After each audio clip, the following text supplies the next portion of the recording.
Hello, my name is Kathleen Hiraga, and I was born in Ann Arbor, Michigan, an hour away from Detroit in the early 1960s. And when I was 6 years old, my cousin took me to Discount Records on State Street, where I bought my very first record from Jim Osterberg, later known as Iggy Pop.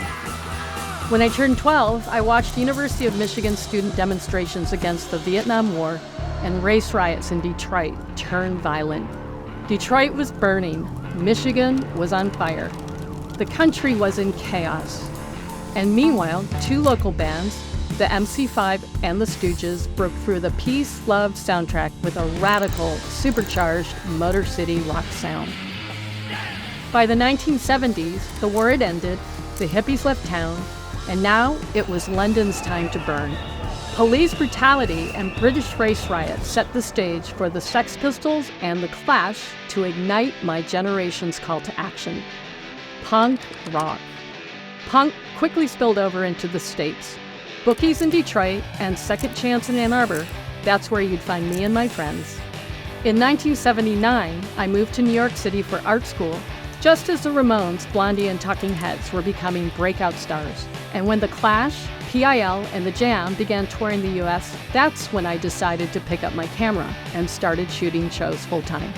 Within months of sending my photographs to magazines, I began seeing my work published globally under my pseudonym, Mona Simone, and ended up shooting hundreds of shows for record labels and publications. But eventually I got tired of this and this.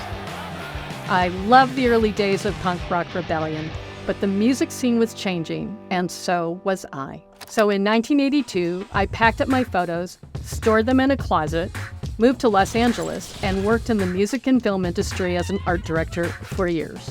And here we are, decades later, and many of the bands I photographed have become icons.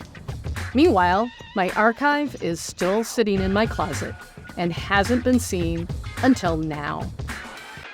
Since I recently began sharing photos on social media, many of you have asked, when am I going to publish a book and offer prints for sale?